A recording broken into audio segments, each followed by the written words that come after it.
I want to buy this book, and guess what, Andy? Not on the hard drive. I No, know. I didn't think it. I didn't think it was. I own I, it, so it doesn't. Yeah, yeah, no, but I love it because there's like a big giant, like, fill in that void. Here's some super chat money for Frega. Thank you. That helps pay for StreamYard, which is not cheap. that's true. I also backed. There's a new camera, you guys, coming out from Logitech, and Really? it was I think it was an Indiegogo or a Kickstarter, one of the two. But it's made for artists and makers. So it basically has a base and goes over and looks upright instead of all this, jerry rigging, trying to make other stuff work. This thing is You should send designed us a for link what to we it. do. I will. Uh, you know. But I want to All ask right. Graham something, since Graham was around then. Is like the Justice League, Justice Society crossovers, where you like Right. I remember as a kid, man, I was geeking out. And there's that one where the Spectre, the two Earths are going to collide, and the Spectre gets between them, like he's going to be some kind of like mattress padding between the two Earths. Do you remember that? I think it killed them, right? It killed was it the Earth One or whatever Spectre? Yeah, I remember that. I shed a tear. I like those crossovers. I've got the trade paperbacks of them. That's what was cool about them was that that you had no idea that there was this silver age of comics, and and then you got exposed to, like, the first Detective Comics I bought introduced me to Plastic Man by Jack Cole. It was so cool to see that, and then they would have like Golden Age stories too of Batman, and I love those, to see the differences in the style of drawing and the style of storytelling too. Because the idea was that these are the older versions of like Superman and Batman, right? Right. So they exist in the continuity, but just on a different planet, right? So it's not even necessarily like it's a different timeline; it's a different universe. Yes. And I don't know, like everybody overthinks comics these days. I still think that's a genius idea. This upsets me. Yeah. It's Earth A or Earth A. Earth One. Earth One is like our modern day guys. Earth Two was the Silver Age guys. Right. And Earth C was the Fawcett characters. So the Captain Marvel and Bullet Man and all those other Fawcett characters existed on Earth C. I stand by that. I think that worked. I think it could still work in a contemporary way. I think Captain Marvel or Shazam does not work in the DC universe. I like the tone of the Fawcett stuff. Like some of that stuff just works way better the way it was originally designed for. Yeah. I think trying to make one coherent DC universe doesn't really work. And at the time, I applauded the Crisis because I think I was naive, like, oh yeah, this could take care of a lot of continuity problems and stuff like that. But looking back, I think it's just kind of a failed exercise. Yeah, when Superman becomes public domain in 2034, I think it's 2034. Wait, is it 34 or 38? How many years is it? 100 or 90? It's 34 or 35. It's not 38. So it's not 100 years no, then? it's not 100 years, no. Okay. Because Mickey Mouse just came available, and that was 28. So right. 95 years, something like that. At any rate, I would love to do a Superman of that universe that is the only super person on the planet. Yeah, that's what makes him interesting. Is that he's the only super person. That's what I loved about the TV show, The Adventures of Superman, is that there was only one Superman, and everybody knew him. But what about in a world where they don't know there's a guy who's super, and then he manifests himself and he shows the world, and all the distrust that's going to happen with that, and then he has to prove himself, and that's why he has a secret identity, so he can live a life. Because he was raised human, live a life in humanity, that kind of thing. That would be so much fun to tackle. And of course, he can't fly. He can, I was just about to say, remember, you can't make him fly. No, he can't have his red boots. He's got to have, the stirrup boots. Or you design something different for his feet, Yeah. But yeah, I think that would be. Oh, he couldn't work for the Daily Planet either. He has to work for the Daily Star. But there'd be some fun stuff to do with that. Yeah, I think some of those, like Batman for me was always like one of those characters. I like him in just Batman stories. Like I just want to see. I don't want the DC universe because for me, like putting him in the DC universe also kind of cheapens him because then you have to artificially make him bigger and badder than he is. You know what I mean? That is because absolutely true. Yeah, he's next to Superman. He's next to Green Lantern. He's next to all these guys that can easily beat him, no problem. And I always thought, like, when you start doing that, you kind of start cheapening other characters. And then you have to start writing them in a way that, like, Superman can't be Superman. You have to play him down so then Vixen looks cool, or Giant, or what is it, Vibe, or Vibe looks cool, or Gypsy, or whatever. Some of those D-list characters. Characters, yeah. All right. So for me, I liked comics. I collected comics. I didn't know you could do it as a job per se. Yeah. The first person who I recognized as an individual that had done comics was John Byrne.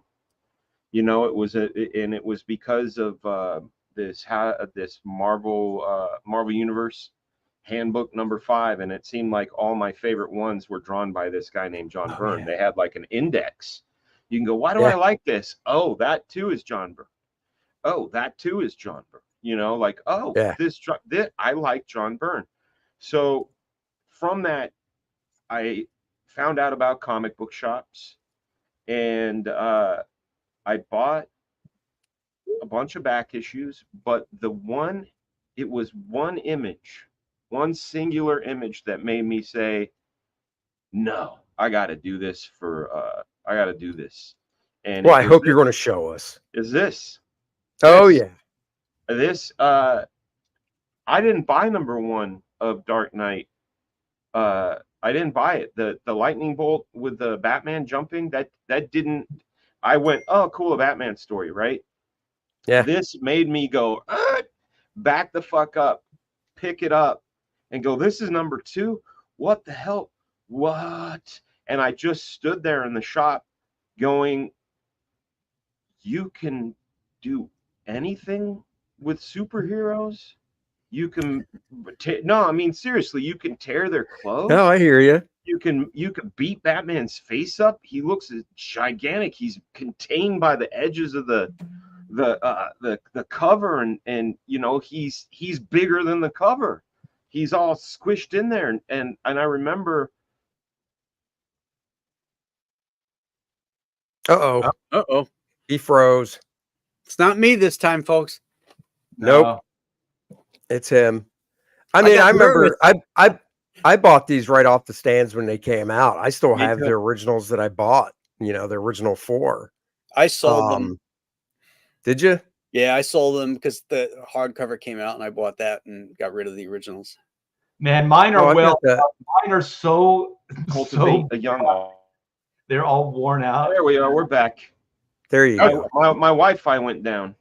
Must be catching. Yeah. It's weird. My Wi-Fi down. Wi-Fi down. Yeah. Hulk smash.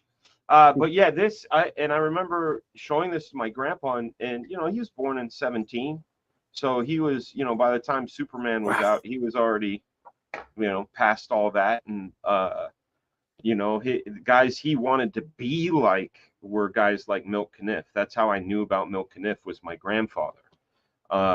So when I showed him this, and I'm used, like Graham, like you said, you're used to this sort of idea of what Batman is. And for me, it was the Super Friends and the pajamas, the running with the cape and the Taco Bell glass. That was Batman. This guy looked fallible, like he looked like he took a beating and that maybe he may not win. And like it just, this image shattered my brain, and there was so much I couldn't describe it at the time. I'm only describing it in terms now that I can as an adult, but my 12-year-old brain was like, I didn't understand what it was, but this was everything, you know, like just the attitude of it. And I didn't even have to crack the story and read it. I flipped through it and was like, I like the way this looks. Do you have number one? I had to buy a second print or third print or something. But wow. I literally had, like, this was it. This was it for me. I'm going to be right back because I too need to reset my router because now my Google's going down. So, well, give us the next question and we'll start talking. Yeah, about no, my brother's running it. So let me see. I can find one. Let's see. Because they started asking early on. Somebody asked about an eggplant. I hate it. Yeah. Eggplant's Yeah.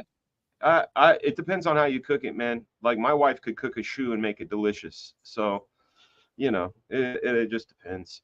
I know there was a question about when did you decide from being an illustrator and change gears from someone who wanted to draw pictures to someone who wanted to draw sequentially. What made I you never wanted I never wanted to be an illustrator. I always want to well, you guys carry on. Storytelling. I'll be right back. All right. Yeah, no, it never even crossed my mind. Actually, when I was at the Kubert school and we would have to do assignments that dealt with, like, you know, doing a cover or something, I never really liked them. Mm-hmm.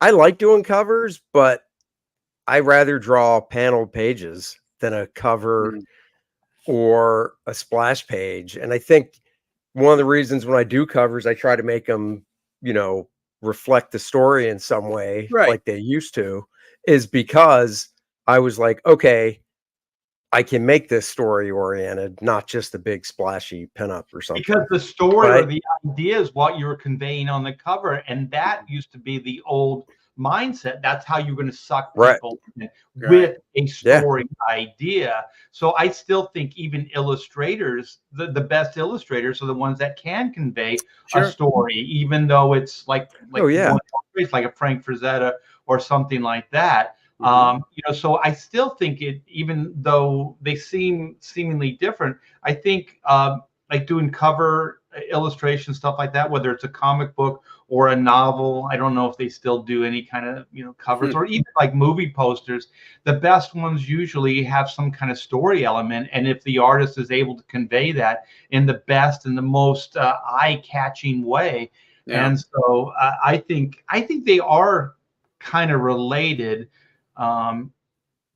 They are. They just have less real estate to work in because they can't do it sequentially. They have to get story elements into it.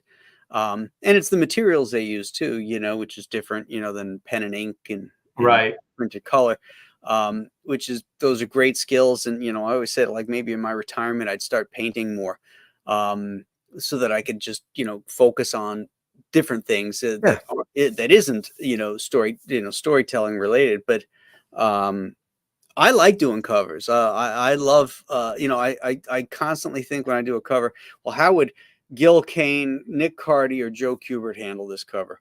You know, if I had elements of story I wanted to put into it, because those two guys, those three guys, you know, managed to steal a lot of money out of my wallet just on the covers, you know. And then I'd look in the book and I'd be like, oh man, this sucks inside. I hated books like that where you get it and you're like, oh, look at this cover, and you open it up and it's like some, you know, C-list artist in there, and you're like, with a bad inker, you know, and you're like, oh, no. Some of the big betrayals for me as a kid was like if you had this nice painted cover, right, and you're kind of sucked into it, you're sucked in by it, and then you open the book and then it's pen and ink, and you're just like, I thought it was going to be like this, you know. I remember when Charlton used to publish The Phantom, and, you know, their distribution was kind of shaky, so you wouldn't see it every month. But, you know, at one point, I think it was George Wildman might have been doing the drawings or something. I forget who it was. And he'd do these covers, and yeah, it looked like the Phantom, but they were boring looking. And then one month it comes out and there's this painted cover by a guy named Don Newton. And then I open up the inside. Then there's this moody, noirish black and white drawings, still on the shitty Charlton paper, but these great drawings by Don Newton. And I'm like, oh my God, this is cool. This is the Phantom. This is, I could see this guy doing Batman. And then all of a sudden, boom, he goes to DC and does Batman. Yeah. Hey, do you guys remember? It was like it was a Marvel book, and I think John Buscema did it. And it was a magazine size, and it was like some kind of elf world or something. Like they were Weirdworld. Weirdworld, and it was painted. Mm-hmm. Was that painted by John Buscema, or did somebody paint over John's pencil? Because the whole interior was like that, wasn't it? Yeah, it was like blue line painting. Blue line. In fact, I think Aaron owns a page from. Yeah, I'm trying to remember who did it though. Was it Marie Severin? Did she do it? Because that blew my mind. I mean, I didn't particularly care for the subject matter, but the drawing was so great. Yeah. And then just the production and the coloring, I was like, I'd never seen a comic like that before. And that looks like illustration to me, like that book, just the production values and everything. It was definitely higher up, I guess, on the production level as a normal comic would be. I'm trying to remember. So it was Weirdworld. That was I'm trying to remember who colored that then, because he didn't do the whole series. I think somebody else took over. It was a series, or was it just a one shot? Oh, it was from Marvel Premiere. It was called Weirdworld. Hold on, let me share this. Is this it, Art? Hold on. Well, we can't share anything until. Dave, can you share? Actually, no. Can you His share? Brother can. There it goes. Thanks. No, they were like, it was a magazine size, and they were like those are elves, but gosh, what the hell was it called? Yeah, but that might have been a reprint. What you're showing there, it originally could have been magazine. Because I think I have that trade. Kind of look familiar. Let's see if it tells you who did it. Okay, look, creators and appearances. No, that's not it. That's 2015. That's the wrong one. Oh, by the way, Dick Dillon did Justice League from issue 65 to 183. Wow. Where's Aaron when you need him? He would know this. I think I think Aaron has a piece of original art from it. I think you're right. Yeah, I don't see it under Weirdworld. I'm going to type in John Buscema. No, it's not ElfQuest. No. It was around that time, though. Yeah. It says it was Steve Oliff. Yeah, Art, does this look familiar? That sounds about right. Does that look familiar? We'll show the characters. That's somewhat, but I think they are the same elf character, like the sexy little girl. There it is. Yeah. It is. It's Buscema. It's Buscema, inked by Marie Severin, and colored by Steve Oliff. Okay, all right, there you go. But it is Marie Severin inked it. Yeah, that's what it says. Oh, really? Yeah. Really? Yes. I don't believe you. Well, too bad. I can show you the credit page. I wish I could share. Yeah, it's called Weirdworld. Oh, I just had the image. I can't. And look at the proportion. You can tell it was a magazine because look at the dead space at the bottom. Yeah, that's not comic book proportion like the reprint, right? Because it's reprinted in this trade. When they do stuff like that, I think it's that empty space is kind of whack. But if you were to put like hire an artist to do something thematic down there, right? It could be fun. Or have look, you've got the original art. You flip it, they run. Right. Yeah, that's it for sure, Andy. Yeah, because then go get it, Art. Nice and cheap. I have the original somewhere around here. I never got rid of it. I think it was like square bound. I think well, either that or it was magazine, but it was definitely, it was oversized. It was bigger because I got it off. Yeah. Like, remember, like Marvel, they had the racket at the store, but then they also had their magazines. They were over there with like Time and Playboy and all those other things, and wrestling magazines and the monster magazines and all that stuff. Yeah. It was originally printed in Epic Illustrated. That's why. That's the magazine. Epic Illustrated. Okay, there you go. Yep. There you go. So Victor Shade says Marvel Comics Super Special 11. I wonder what that was. Super special. That could have been there's some Mike Klugen here as well. Yeah. Hey, Dan, by the way, Dick Dillon drew Justice League of America from issue 65 to 183.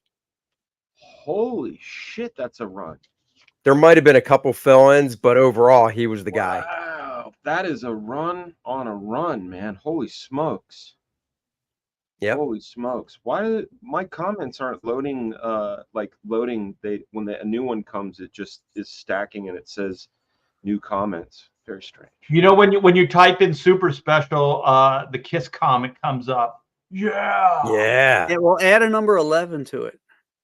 Oh, that's weird. When I look up super special, pictures of Richard Simmons pop up and stop. And Paul Lynn. Paul Lynn. We are family. Yeah. We are family. What were we? I know. What question are we dealing with? Are we dealing with the what made you want to tell stories? I think we. Well, did you want to do stories or illustration? For me, I mean, I like drawing, and of course, I was hit over the head with illustrations. You know, some Zach G.I. Joe covers, Rick Leonardi's.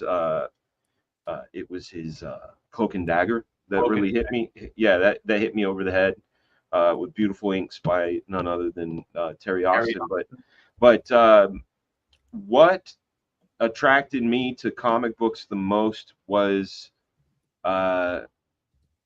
necessity being the mother of invention. When you're a kid who is in, you know, I don't knock at my parents. They kept us fed and healthy and all that, but we didn't have a lot of stuff.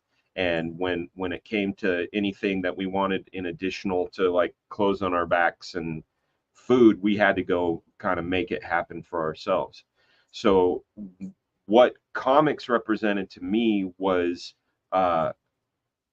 a pencil and a piece of paper is so inexpensive, and you can have a world and you can control it. You know what I'm saying? It's like people that love their Legos and build these Lego sets. Well, if you can't afford a Lego set or didn't have it or didn't have all the G.I. Joes you'd want, you would draw scenarios. Like that's what my buddies and I did. We would draw Star Wars scenarios and G.I. Joe scenarios. Just because we didn't have the toys, but we made the scenarios on paper, and it was cheap. That's essentially what took me that way. And then, of course, I got bit by the storytelling bug. I read Manara all day. Yeah, I'll bet you did. Manara all day. To that super chat. What about you guys, Manara or Serpieri? I like Manara. I like Milo. Yeah. Okay. Yeah. Hey, share my screen because this is where going backwards. This is that Marvel Super Special number 11 that somebody had in the chat had said. So this was the first appearance of that looks like ElfQuest. Weirdworld. And I just posted in the private chat a link for the interiors. This is really painted. This is on the interiors. It's John Buscema, Rudy Nebres, and then I can't remember the painter's name, but I mean, it is really heavy compared to like the Steve Olaf stuff. I think that's got to be the one that I remember. That's what you're thinking of, I think, Art, because I've never even seen this stuff before either. This stuff, I'm looking at the link you popped in there. That's Buscema, huh? Yep. Wow. Nebres and then Peter something is the. Oh, dude, painter. I love. There was Peter Ledger. When I was a kid, there was a book. You guys might remember. It was called Pilgrim's Progress. You remember that at all? No. No. man, anyway, it was great, but it was before I ever read Lord of the Rings. And what I liked the most about it was the idea of that they had a map. So when you were when you're reading it and you go, oh, he's traveling southeast, you know, like it. So here's the book Graham brought up, and Andy was so kind to send the link to. Warriors of the Shadow Realm, $1.50, a Marvel Weird World super special in the fantasy tradition of Tolkien. So mind-boggling 3-page color fold-out. Look at that Buscema, man. I'm sure at the time, when you're used to seeing flat color, this must have looked magical. It blew me away, man. Yeah, it blew me away. Yeah, and then of course you get this map, and then we get in here. So conceived, written by Doug Munch or Munch. How do you say his name? Munch, isn't it? Mensch. Okay, designed. Mensch. He's a mensch. Yeah, we both did it. You owe me a soda pop. Okay, so drawn by Big JB John Buscema and inked by none other than Rudy Nebres. And Peter Ledger did the painting on it. John Costanza, that's a familiar name. Additional calligraphy by Herb Cooper and Tom the Man Orzechowski. One of the greatest letterers. Look at that. Holy smokes, man. Yeah, that's three-dimensional.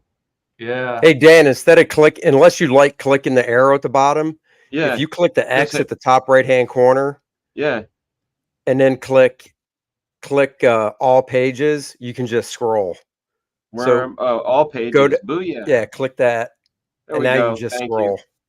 Thank you. It's a little bigger. There you go. The weird thing about this, when I got this thing, you know, I was like, yeah, this is fantastic. But I like the subject matter. I was like, these are little elf people. Yeah, I'm the same with you. I never liked that subject matter. As gorgeous as, you know, JB's work is, you know, it's like, I don't like this shit. You know, I never liked Lord of the Rings, you know. Oh, ouch. Yeah, I'm with you, Graham. I was never a big Lord of the Rings guy. I saw the movies, but I saw them once, and I was like, I'm good. I went back to the Bakshi Tolkien stuff. That's you know, I wasn't a reader of Lord of the Rings or The Hobbit, but I watched the Bakshi films, which, you know, the song Frodo with the 9 fingers, like it creeped me the fuck out. But I liked this sort of idea of other worlds, you know, discovering other worlds and stuff. I didn't like those nasty hairy feet, those big fat hairy feet. I know, I want to thank everybody right now. We have a combined total of 420 people watching. So if you can do us a favor and put this out to your homies on whatever you're on, let them know that you're enjoying our conversations. You're dealing with some comic book royalty legends combined here. Just Art Taber alone is 200 years. I mean, you know what I'm saying? No, it's a beautiful thing, and I think we live in a wonderful day and age. This is the kind of thing I would dream about as a kid, just hanging out with other like-minded folks talking comics, and you guys are top notch. Pleasure to call you my bros. And that's why we have the Brofessionals. Today we're missing 2 of our bros. They're out doing the Lord's work in San Diego. Billy Tucci has his special San Diego Comic-Con edition with the Tick. Aaron Lopresti's out there as well, and you can find him at his regular spot if you're used to seeing him. If not, just look for Art Adams and Adam Hughes. You're going to find him right there.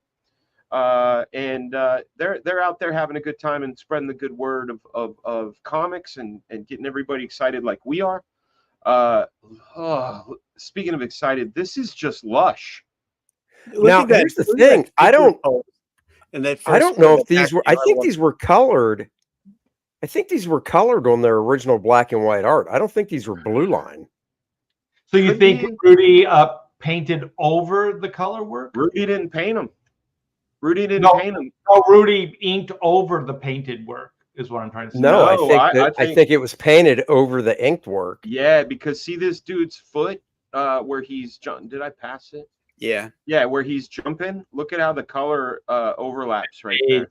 Yeah, it fades. Yeah, they do that digitally now, but yeah, Yeah. you're And there's such a nice synergy of this watercolor as well, because these are ink lines, but these, unless it's like a hard yellow wash over them, they look like they're done in green.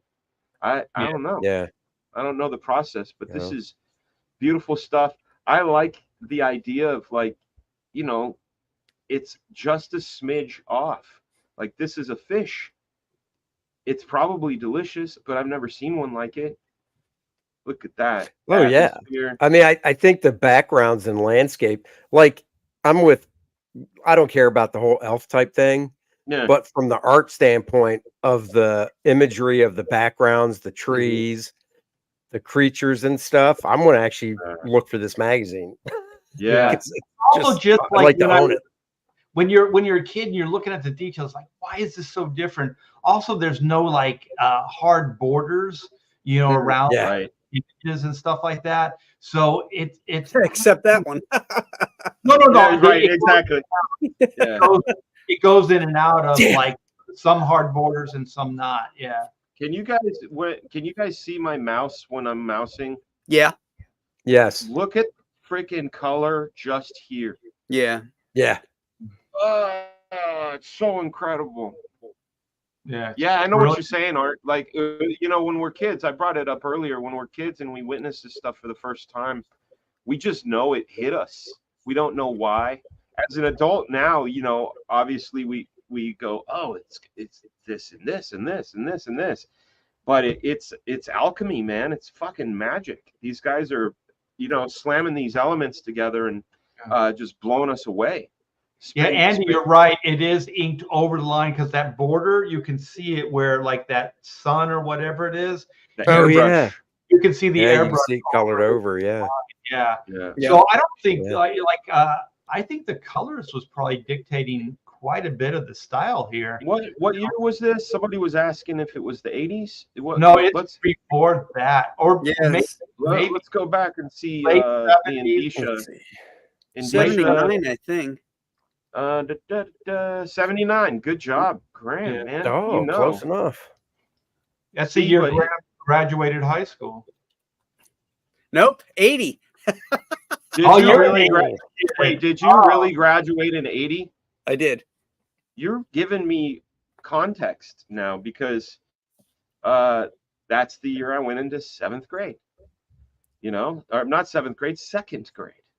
I was 7. Yeah. Well, I graduated the year this came out then. So this is 79. Yeah. So we are here. Marcus is here. Yeah. We are classy. Marcus we are What's up, Marcus? the class of 79. Yeah. That was our slogan. You guys should get Greg Hildebrandt on. You know, it's funny you say that, because that one image I was circling, that, as the kids would say, I hate this phrase too, it's giving Hildebrandt vibes. Yeah. This one right here. Yeah. Well, then if you want to go back further, you just go, well, it's Maxwell Parrish, you know, like there you go. can always find somebody. But Greg Hildebrandt's in the hospital right now. Is he really? Yeah, he's very, very, very, very sick. Prayers up for him. Holy smokes. You guys know what's going on? I don't. He just posts images of him like in the hospital, and he's got all these wires and tubes hooked up to him. So yeah, prayers. He's usually at that New Jersey con. Right. And he wasn't there because he's in the hospital. So, and then somebody came up to me and told me he's not doing well. Did you have him as an instructor, Andy? No. Oh, okay. No, he wasn't. I had him for a painting. Wow, lucky. Yeah. I had Rowena Morell for painting. Oh, okay. I had Barb Minimum and Barb Littlefield. Those were my high school art teachers, and they did not. They liked me, but they didn't like me, if that makes sense. Because you drew comics? That's correct. Yeah, that makes sense. Yeah. I'm going with Vess. Yep. And no knock on Bolton. I love Bolton, but I'm going with Vess on that one. Thank you for the super chat. Yeah. coming back into good vibes. Look at that little elf dude. He's so, you feel like you could reach in and grab him. It's so three-dimensional, and especially for 79. How many other books were coming out like this, other than like cover stuff like Heavy Metal? How many other things look like this? Yeah. Yeah. And what Well, there's 3 issues of it because it goes up to issue 13. And these originals have to have, like, they're painted, right? These originals are fully painted pages. And I wonder what, see, look at that painting right there on this tree. Unless he's going over with a yellow that's turning the black green, this looks like somebody came in with green, like, Rudy did the green. You know what I mean? Yeah, it looks like an opaque, a gouache or something was put over there. Yeah. Yeah, or it could be a transparent sort of greenish yellow over the black, which is turning it green. Interesting. Look at the composition on this. Cha, cha. Boom, boom. Same with this. It's just doom, doom. And hey, Dan, real quick. Yeah. Share my screen because I think I found the answer to why it has that greenish look. Do it. This is from another issue. Oh. And I don't think they converted this to color. I bet Rudy was inking it with green ink. Really? Whoa, interesting. Well, think about it, because if it was black ink and then the guy who's painting it does, watercolor, gouache, whatever, the black might still overpower it. But if he inks it like this, if this is the actual ink color he used, and then you paint over it, it's almost like when Jack Davis would do his own painting color. He always inked with sepia. Sepia, right? Not black. Right. Because so if you color over top of this, depending on what the color, a lot of the line work could get wiped away. Can you zoom in a little on that? Yeah. That guy's just a relaxing guy with a bird and mushrooms and a toad. Look at those great ink lines, though. Yeah. Look at that tree. Yeah. Those Filipinos had the comic business in a chokehold back then. Yeah, they did. Look at that. They were bringing a new game to town. Yeah. I know. Just look at the grass and everything. Yeah, I mean, look at that grass. This is issue 3? This is issue 13. Dude, I need this whole freaking run. Is it just me, or is there some wash in there?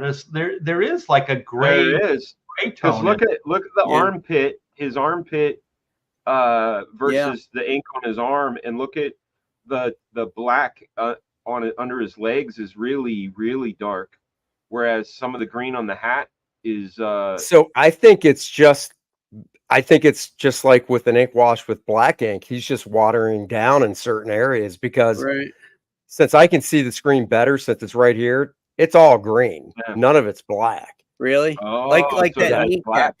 His right kneecap at the very top. No, it's all green. Everything is green. The darkest area on here is green. Wow. It looks. So I bet he's just watering it down in specific areas for the lighter line. Yeah.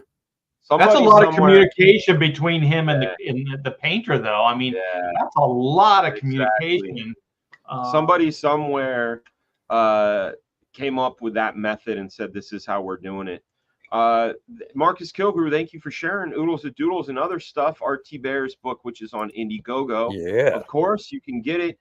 It's a new version. I'm taking this from you, Art. It's a new version. The older version, if you want to get it, is on eBay. You're going to pay over $100 for it, though.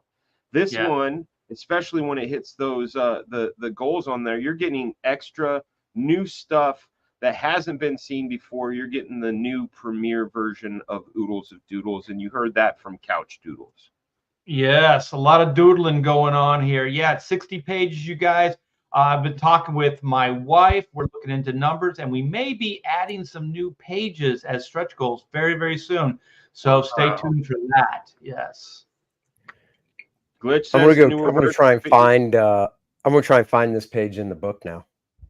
Is it? Wait, the one you sent me, is that everything or just issue 1? No, that's just one.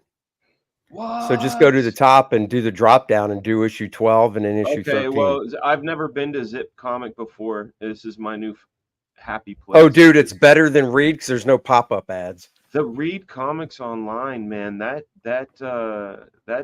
drives me crazy. Oh, pop-ups. Yeah, and it takes you to another tab. Yeah. Yeah, no, exactly. this site doesn't have that. But Dan, go back to 11 because at the very end of that one, it has some of John's sketches and stuff. And there's this 11.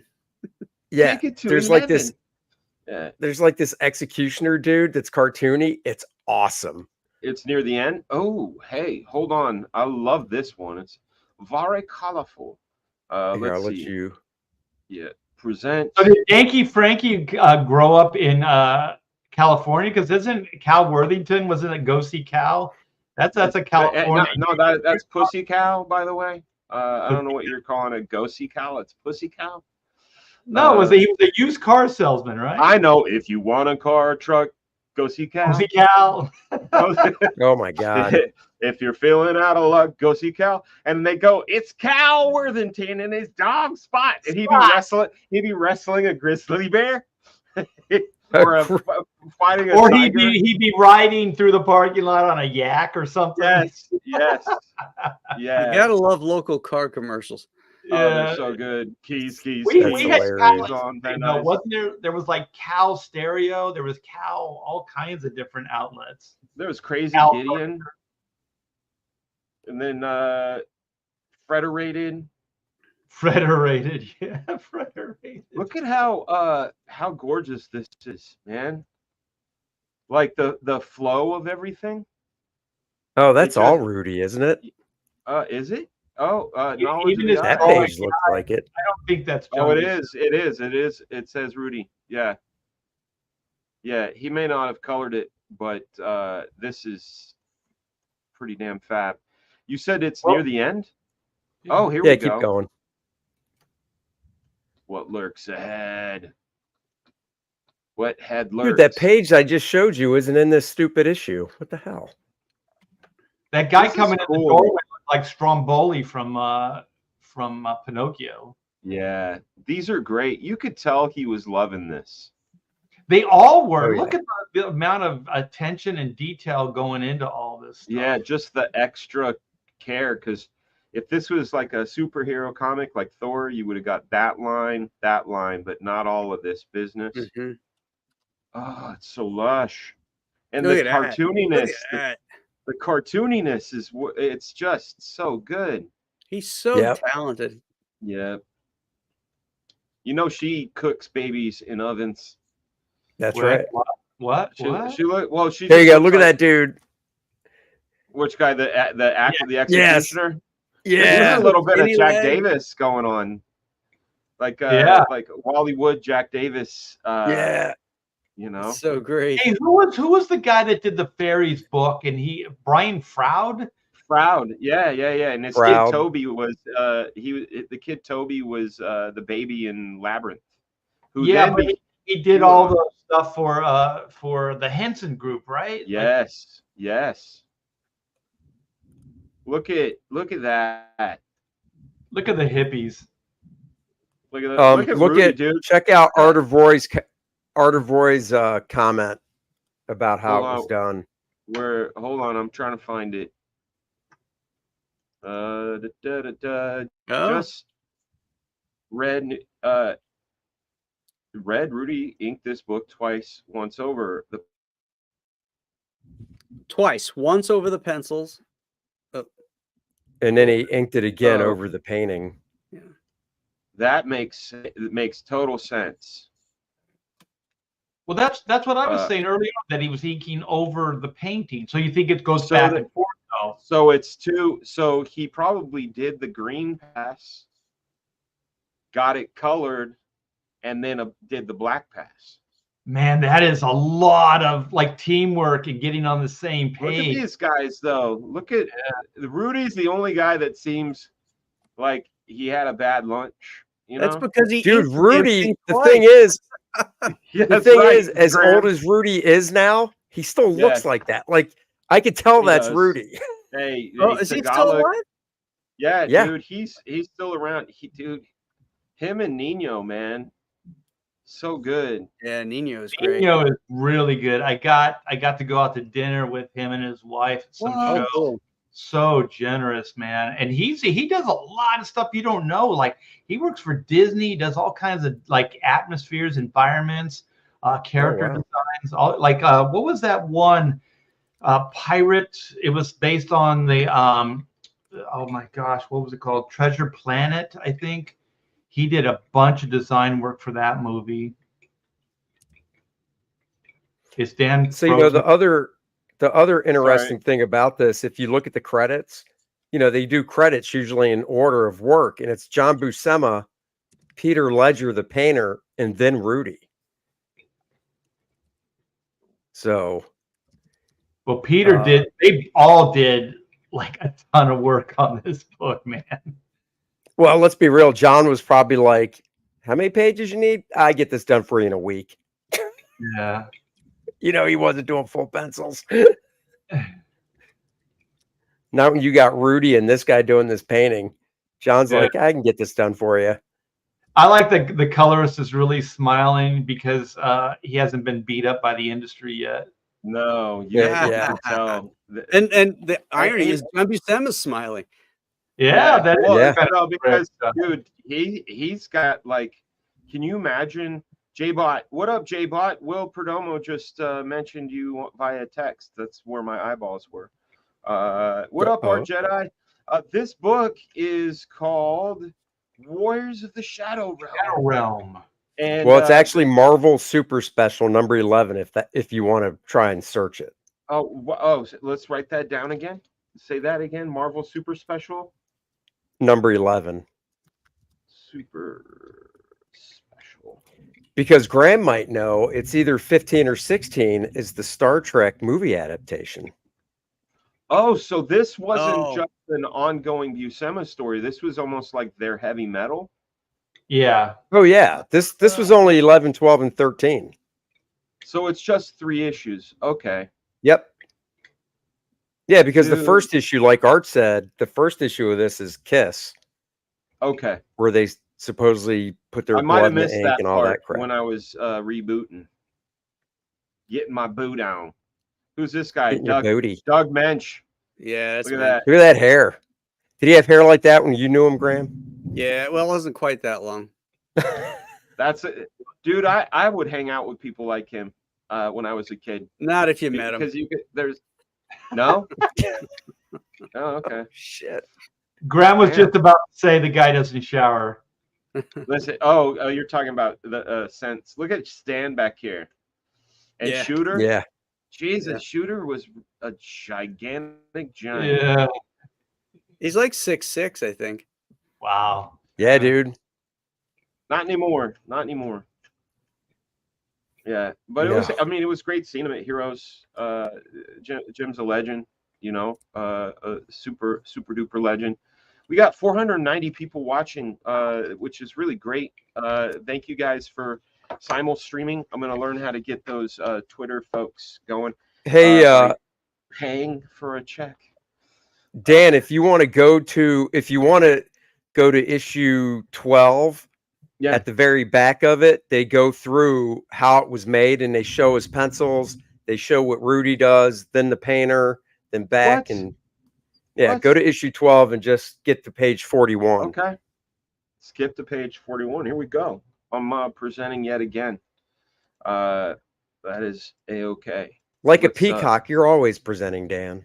Yeah, that's what I do with it. Show those colorful feathers, my friend. Caca. Neighbor. Hey, did you read my subheading underneath my name? Yes, I did. Yeah, we are. Family. We are. All right, here we are. Okay, Warriors of the Shadow Realm from Marvel Super Special, Marvel Comics Super Special. Look at that cover. That's pretty damn there's cool. I mean, if you want to go through the whole thing, there's a great 2-page spread of the interior of this guy's abode. But tasty stuff. I love the making of stuff in the back. See that it's John cartooning. which is really, it thrills me. Cartooning artists are on the top of all my lists. They are the best. Oh, it's so good. Look at that great perspective shot of the shadow pointing at the background figures. He was just so the good. color the he color used in choices. it too. Yeah, that's like some Bob Peak type level shit. It's good. Hey, what was that? We're that getting. movie? Oh man, What was the movie that Jim Henson did that had all like the elves in it and stuff like that? What was that called? oh, I know what you're talking. Dark Crystal. Dark Crystal.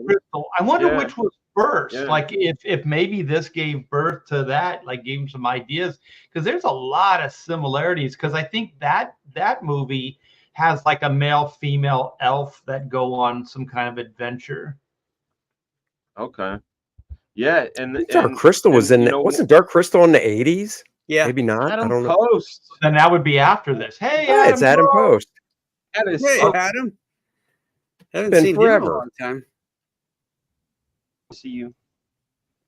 I see you, Adam Post. So good to see you, man. We hear Yeah, you. so here we go. We're getting into it. Original pencil page as drawn by John. Rudy Negri's inks foreground elements in black ink. He changed. Man. It looks like he changed the drawing on that wolf in that first panel in that last tier. This here, yeah. Yeah. It But looks I mean, more. dude, I mean, come on. This is a great face, but this is a great face. Yeah. Look at that. Rudy came in and did his thing, and then, you know, I don't know how I feel about the colors on this. That kind of killed what Rudy did. You know, but maybe it's supposed to. Well, I think that's a rich tradition of like a colorist destroying an inker's line.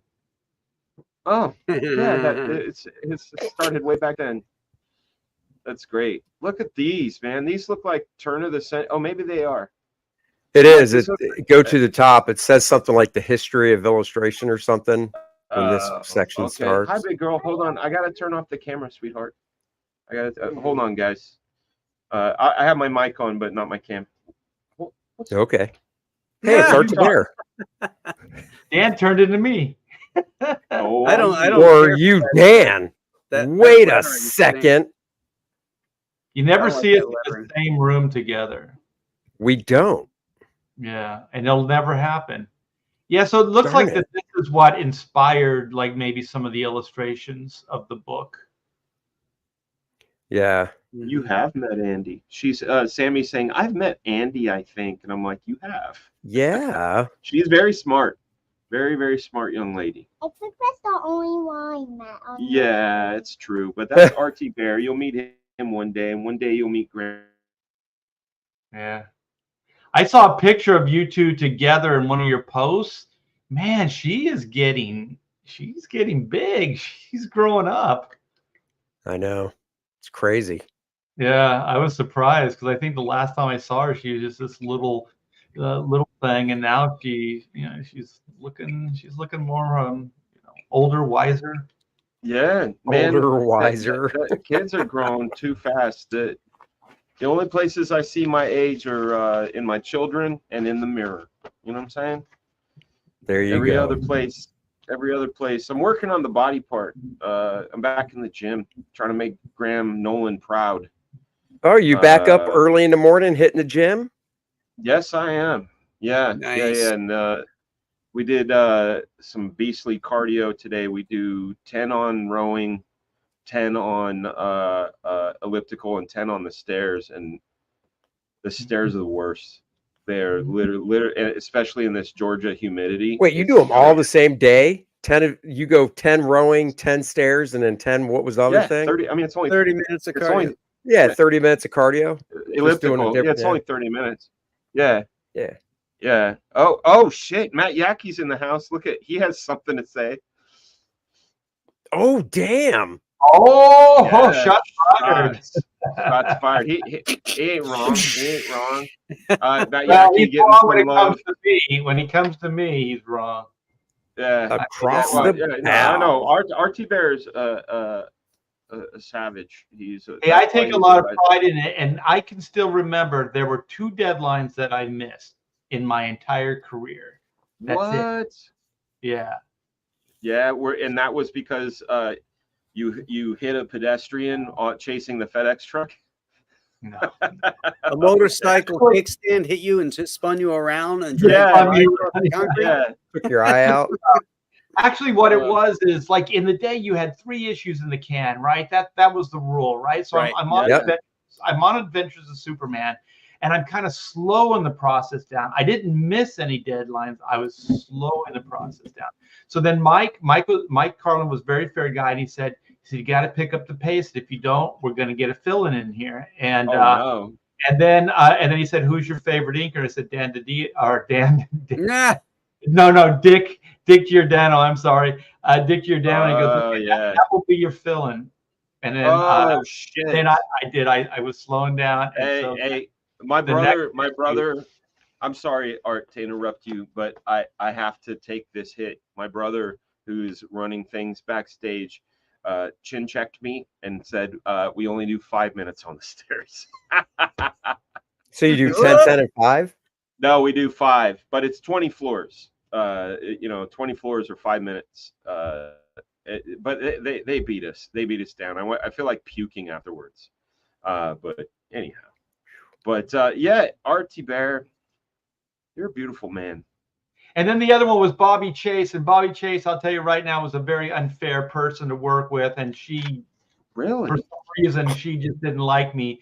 And so she kept upping my deadline. And then she'd go, well, when am I going to get pages? I go, because she's one of those people that would force you into something.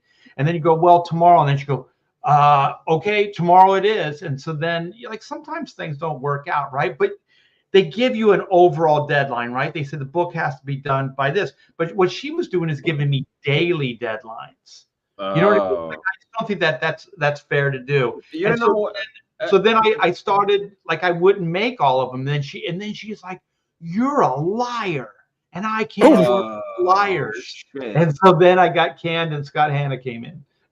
So what book was that you were doing for Bobby? That was that big when the Marvel stuff came back from Image. What was that called? Oh, Heroes Reborn. Oh, Ink and Salvador LaRocca. Yeah, LaRocca. Yeah.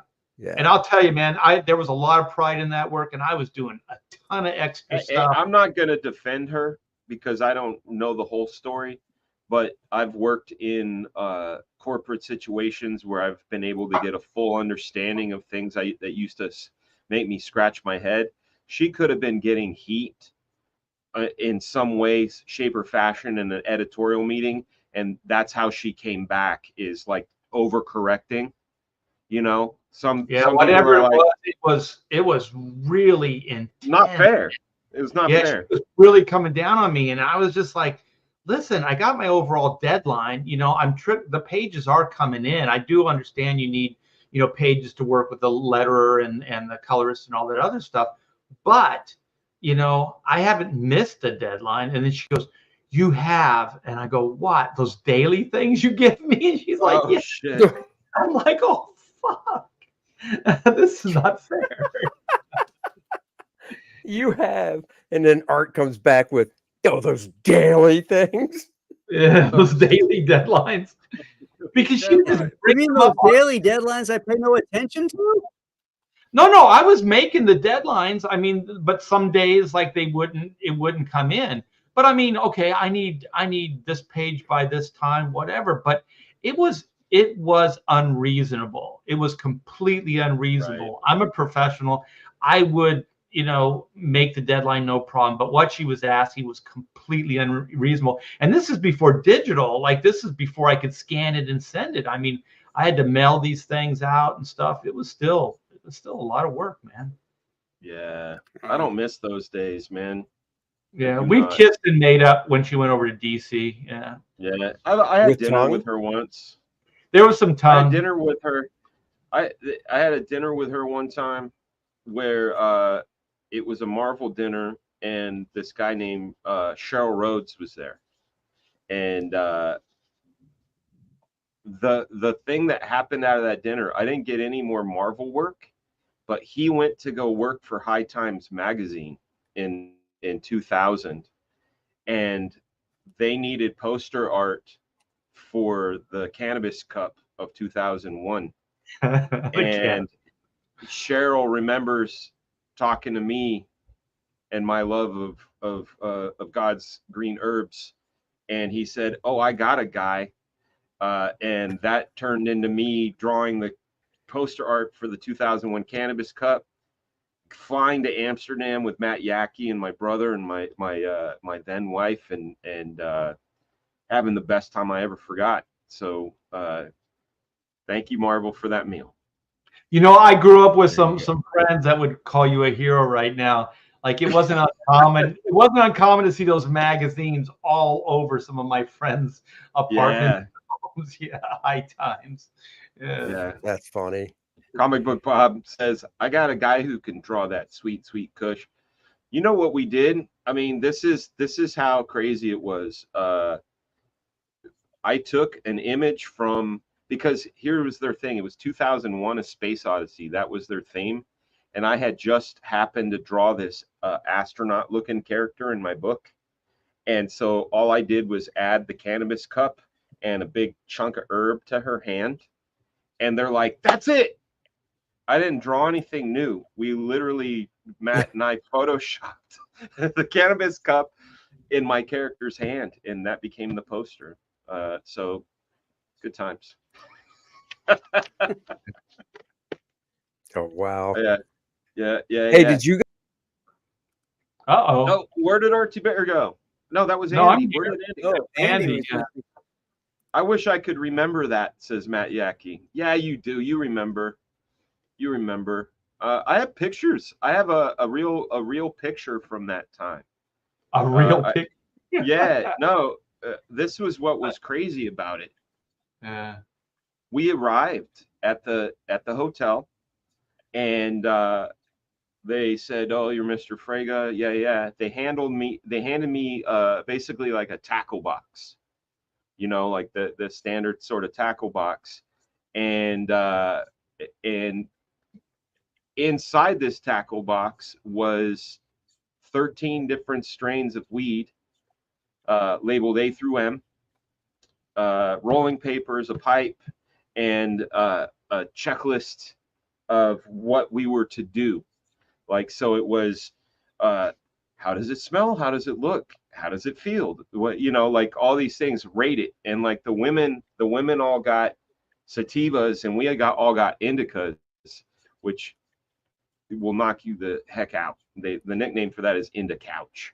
But if you hold on for 1 second, I can show you a picture of me in the hotel room when we got there, when I just took everything out and was like, they just gave us this. 1 second. You guys carry on. Carry on. Carry on.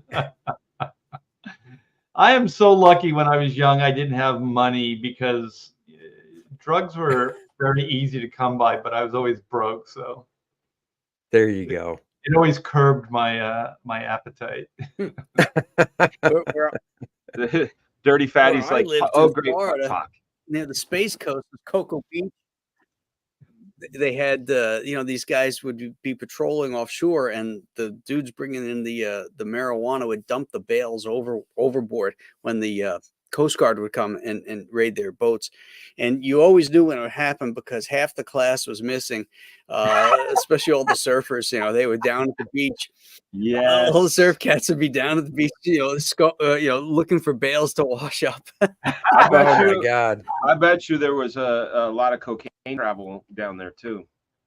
Cocaine would sink though, because those are heavy. Yeah, are they? I wouldn't know. I never touched the shit. Yeah, and this was in the 70s when cocaine wasn't the thing yet. There's Dan looks like a dealer. It's like, come on, take your pick. What do you want? Matt Yackey was there. There's the evidence, the flannel, right there. Wait a minute. Do you have a porn stash? No, I had a goatee. I look like a cholo. But look at all that. they gave us all of that. And You know what it looked like? It looked like little checklist. Right, you know there? what You know what the looked problem like? is? It You looked couldn't like take any of it home because you were flying, so you had to. No, dude, we left. It was a teary-eyed moment how much we left on the transpo bus. We kind of wanted to gift it to somebody, so we like left it there. And I was like, you know, back in the States, that'd be a crime scene. it would be a crime It scene. would be. You know what's You'd have funny? little evidence markers and stuff. The way you had it all spread out there, it looked like I was flashing back to my daughter when the science fair. You know, where you have all these different things, like it's something you would smell. So you have these little jars and stuff like that. So you open the lid and you smell it, and then you open the lid and smell it. That's what it looked like to me. Yeah, like a science experiment. Yeah, dude, it was and it was the most unorganized thing I've ever been to, because everybody there, even the organizers, were blasted out of their minds. And I wish Matt Yackey was here. They gave third place the first place trophy, because you know, you go third place, this da-da-da, but the guy was high and he's like, in first place. So they gave the trophy to the third place guy when he shouldn't have. And like they'd say they gave it because we were deemed, it was a wonderful thing. They gave us money for the job. They flew us out there. They put us up. They gave us all of that cannabis, and they made Matt and myself celebrity judges. So we were part of the panel, right? So there were all of these sort of things we had to go to, press events and things, and we'd show up and no one would be there. And they'd be like, oh, shoot. Well, yeah, well, you know, it was just a freaking mess. But it was awesome. It was awesome. It was a good time. 2001, right after 9/11, in fact. Yeah, that's about the time that Bobby Chase was calling me a liar. Well, there you go. Oh. there it is. I was eating the McCroquets. They had in their McDonald's there had this thing called a McCroquette, and it was basically chipped beef and gravy, deep fried with gravy on it between a bun. And we were just like blown away by the McCroquette. Why was it deep fried?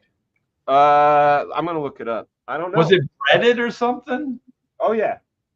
Okay, so the meat was breaded, and so they're like little McNugget things, and they'd fry them up and then put it on a bun and there it is. I found it. Oh, and that was at McDonald's? Yeah, this will make Matt Yackey really happy. I don't remember that. You guys probably ate a lot of those. No, they weren't over here. They were not over here. Right. See, so this is the McCroquette. And so you could see from this picture that it's like chipped beef with gravy and stuff, and then it's battered and fried, and then gravy on top of it. So it's gravy, beef, and whatever. But this is. But is it like a beef patty? Like they would put the chipped beef in. You got a picture of it? What do you? Oh, I'm not showing it. Thank you. Thank you. I'm having my boomy moment. Thank you. I'm like looking at all the lovely pictures. Yeah, we're like, what are you talking about? Here's the McCroquette right here. So it is like a patty. Okay, so it's like it's a patty, but it's chipped. Like you could see, it's like chunky chipped beef with gravy and whatnot. Yeah, see, look at this. World famous. Is that like a white sausage gravy? It's it could be mayonnaise. I don't know. Oh, I don't read Dutch, but it's the Wonderfloepen in the Netherlands McCroquette. In the McNetherland McCroquette. Look at this thing. Look how beautiful it is. Hey, you know what? When they say Met der Verruken McDonald's schmack, I'm in. Schmack. Yeah, that's the kind of schmack that I'll take. You know. Now, do they still sell them over there? I'm sure they do. I mean, I was gonna say you should get one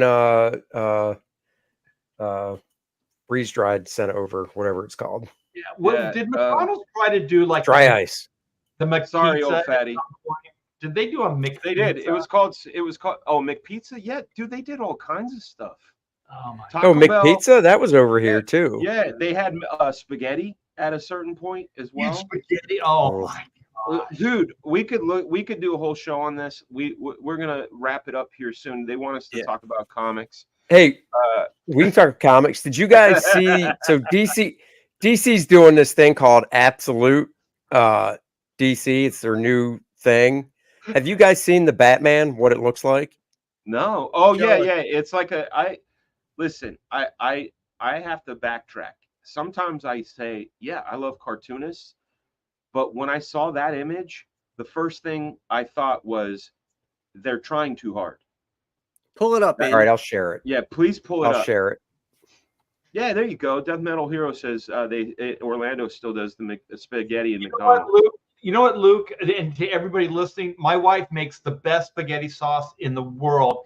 I cannot eat spaghetti at the finest of the Italian restaurants. That's how it's supposed to work. Hold up, man. That's how it's whenever anybody comes over to the house, it's always, oh shit, I did see this. Yeah, this is what? Cool. Yeah, it's. What, did he have his head shrunk? No, it's like the thing I don't like about it is like when I looked at Frank Miller's, it felt very authentic to me. And I can't, this is me maybe putting my own thoughts on this because I can't judge this human to human. I can't judge this. But when I look at it, it looks like Bad Tim Sale with Frank Miller proportions. He wants to have his own bat, whoever did this. I hate it when people are like, this is my way of doing the bat. Where's the bat? That big chunky square on his chest. Again, where's the bat? There you go. And yeah, I and just the Kelly Jones ears. Yeah, it's a miss for me. It's I don't mind cartoony stuff either, but this just doesn't look right. It just doesn't feel right. Yeah. You know. Well, there has to be a consistency. You can't have that tiny little pinhead and those size 46 shoes. Right. His head could fit into his shoes. Yeah. 2 of his heads. And I mean, that's the thing though. Like the guys I like, they play with proportion. No, I see what you're saying, but is he going to draw Bruce Wayne like this? Yeah. Right.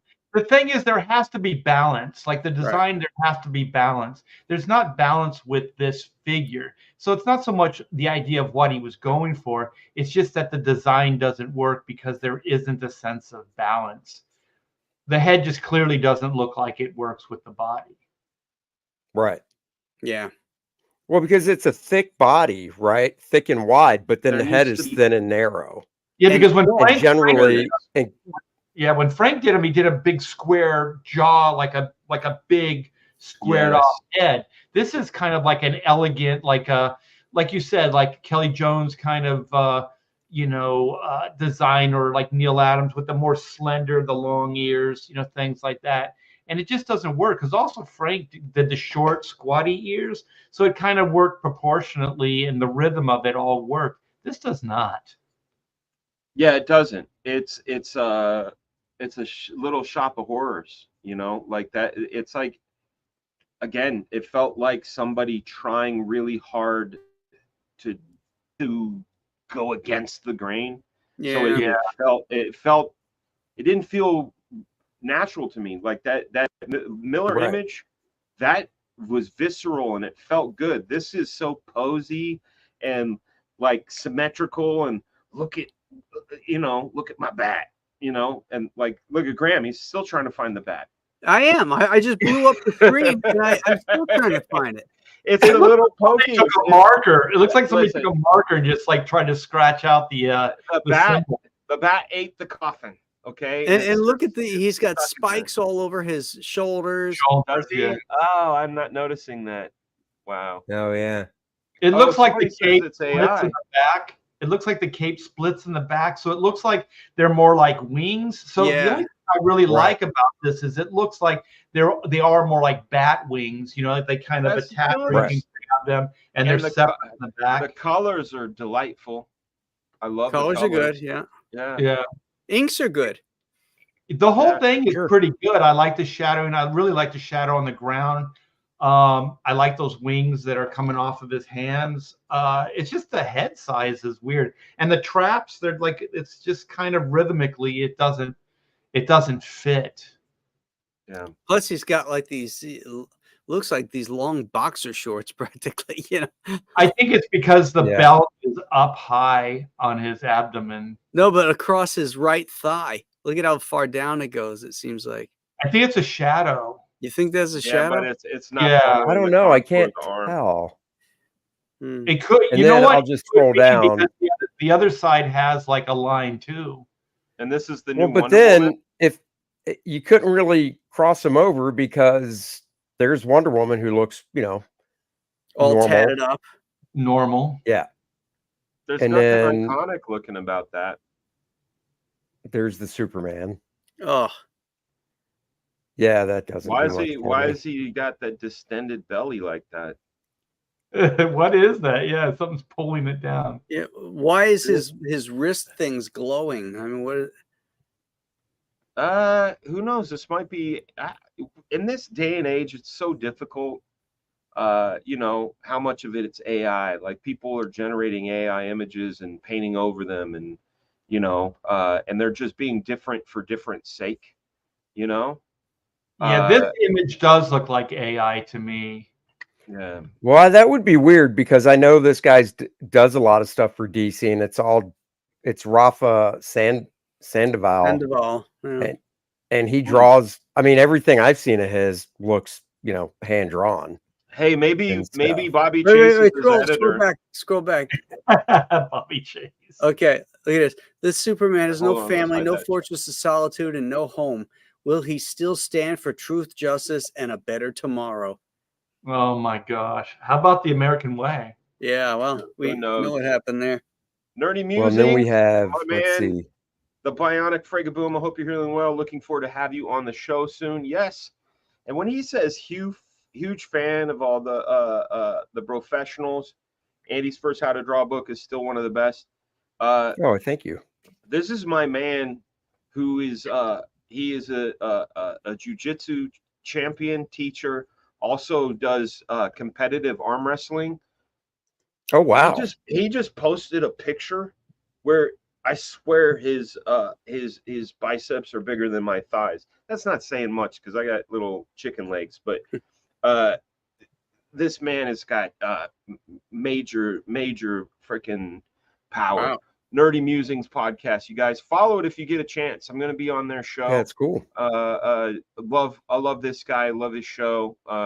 Even got the old T-shirt from the old show. It's a good time. Cool. Yeah, if you like my book, drop me a line. I'll go on. Read what it says about Absolute Wonder Woman. For Diane, there's no island paradise, no sisterhood to shape her. No, it's hard to read because I'm looking at the Nor a small mission screen. of peace. So, what is the purpose of an Amazon warrior in this new universe? So is their whole thing? They take away their foundations, and they're supposed to be different. You know, what is Batman? Yeah, well, say? Batman in this iteration, fans will be introduced to a version of the Dark Knight that doesn't have the money, mansion, or butler. Okay, so his it's core line counterpart. thematically they have taken things from them. Bro Huck, what's up, brethren? Good to see you, bro. Really great to see you. Listen, we got 555 people watching. We've been going for an hour and 50 minutes. This is a wonderful numbers. If you're enjoying the Brofessionals, know that this is a rotating show. Every one of us has a YouTube channel, which you would love to subscribe to. Every one of us has a Twitter that you would love to subscribe to. And generally speaking, we go in alphabetical order.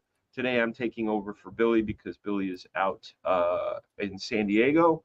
But you're watching the Brofessionals and you're having a good time. So smash that like, share it out. We appreciate you. Yes, that's right. Indeed.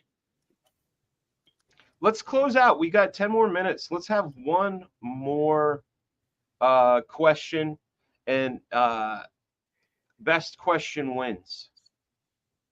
Best question wins. A competition. Best question wins what? Us covering it. Oh, okay. Yeah. That works. Yeah. No. Comic Book Bob says in the chat, he goes, Superman looks like Ezra Miller. Ezra. He does. What up, Prater7? Good to see you. Hey, bro, respect my pronouns, bro. Yeah. Can you imagine? Best question wins us, I guess. Your best. Come home with you. We come home and we do all your chores for a day. Whoa. Hey, speak for yourself. Well, I'm not going to lose, so I'll tell you what. I'm really good at redoing people's wiring systems. Like if your computer cabling and with all your stuff is a mess, or your home audio video system is a mess because you've been plugging in all the HDMI's and all that shit, I could go back there, streamline it, zip tie it, make it beautiful for you. Because I like to, I think Art can fix your pool pump. Yeah. Well, it's fixed now, but yeah. But what I'm saying is I can't. I could not build you a sawhorse. Sad. I usually bend the nail or strip a screw or some shit happens. But when it comes to putting all that stuff together, I can do it with my eyes closed. Here we go. In your opinion, why are this is a great question, and this is the one I'm gonna go for because it's a great it's a pretty question. simple answer though. Yeah, I think we'll all have the same answer too. We might not. We might not. I'll answer last for sure but I think my answer is different. Andy, what do you think? I think it's twofold. I think the companies don't want them to, for one, and because then they could become, I don't know if powerful is the right word, but they could become the person of the book. So companies are like, do your 5-6 issues. Let's shuffle you to something else. Instagram. Just keep talking. I'm going to keep pointing. No, I think that's one. I think that's part of it. I think that's it, because it wasn't why don't more artists do a monthly book, because that's a different question. That's a different answer. Because with a monthly book, I think the amount of work expected now is just takes its toll on the artist compared to when I started doing a monthly book when I got in 91, 92. And then even in the 80s and back it up, more than that. But I think more than anything now, companies don't want artists doing a long run on a book. Yeah. He hit my answer right on the head. And so did Andy. But mine was. Yeah, I think the designs, the character designs are a lot more complex now than they were. Look at Captain America's boot. Yeah, there's a lot more work that has to go into it. And I really do agree, Andy. I think the number one is they don't want superstars. I think the Image days, they took a lot of notes. They don't want to get burned, so they don't want to create the next Jim Lee. They don't want to create the next Todd McFarlane. So, and most of those guys like Joe Quesada, who was in charge at Marvel, and Jim Lee, they know the drill. Because they were superstars, they came up the ranks, so they know what to look for. So one of the things you do to become very successful is you have to have a good run, a memorable run on a book. And if they can stop you from doing that, then you really don't have a chance to establish a name and a following. I was doing monthly books, like when I went back to DC after getting canned from Marvel and doing animation for a couple of years.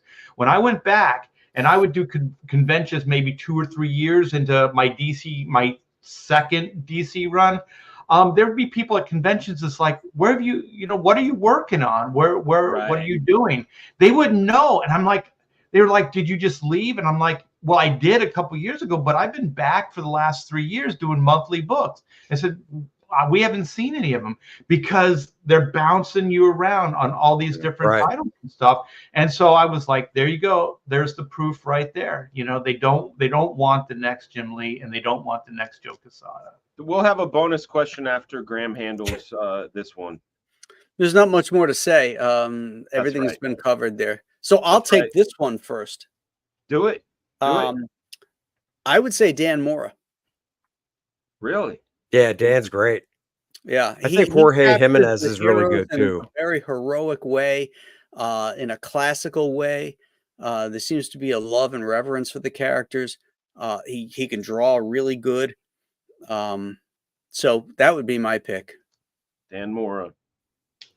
I can see Or that. Bro Dan Hawk is Williams. really.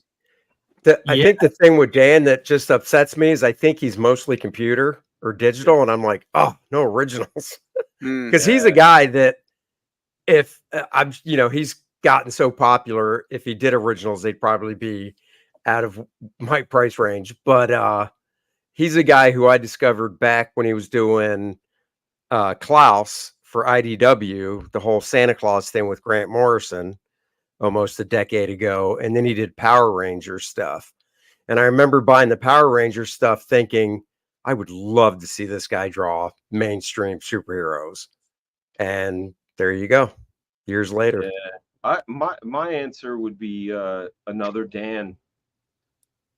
Daniel Warren Johnson. I love that guy's stuff. And I love what he did on Beta Ray Bill. And I like his sensibilities. That he kind of simplifies things down. I think he would dial things back to what we're talking about, like instead of Captain America having 30i Doc Martin boots, he's going back to the the whatever you call those Buccaneer boots. Like I think I think Chris Samney could do a really nice job too. Chris's stuff is really simplified. Alex Tothe, great. Yeah, but he's talking about designing the whole DC, oh yeah, that's true. DC line. I don't think he'd be right for that. I would love to see Jim Lee do it.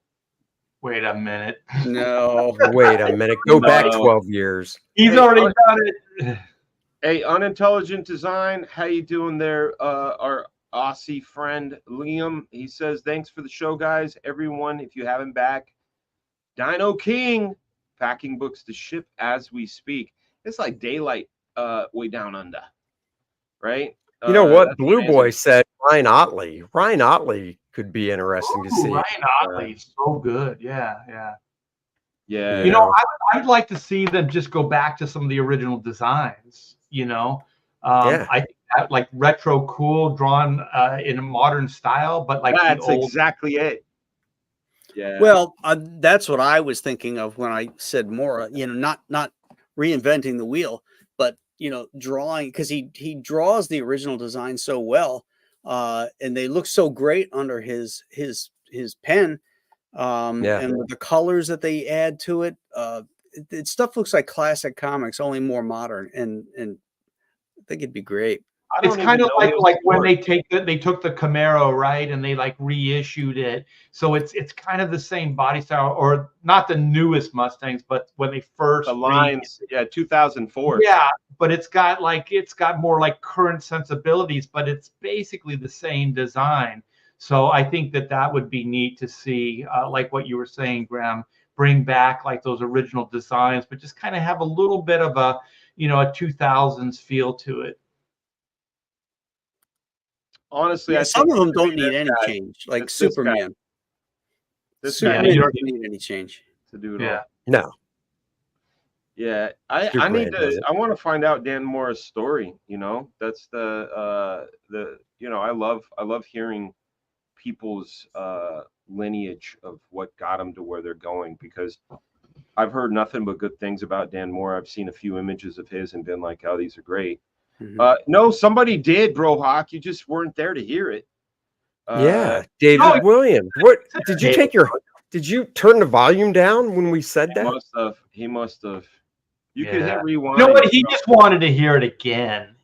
Oh, you guys, Dave Brohawk Williams redesigned a Spider-Man suit that is epic and has been used, and he has finally got credit for it. He really does love comics as well.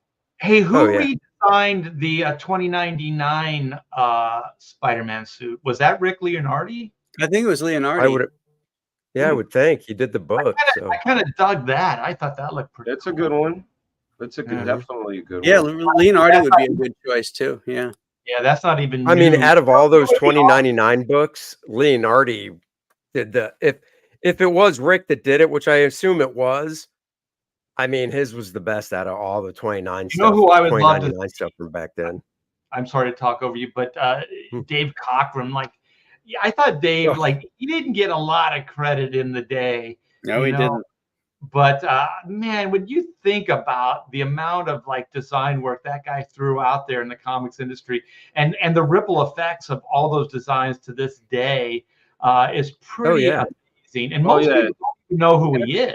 Him and Ramita. Well, the problem I think is that he had people come after him that did what they took what he did and made it look slicker and cooler. Because like I was introduced to Cockrum after I saw Byrne stuff, and it was like a not as appealing version of those designs. Even he could be the guy who designed them, but Byrne had done such a good polish and with Terry Austin and all that that he took those designs and overshadowed the idea of the guy who came up with them.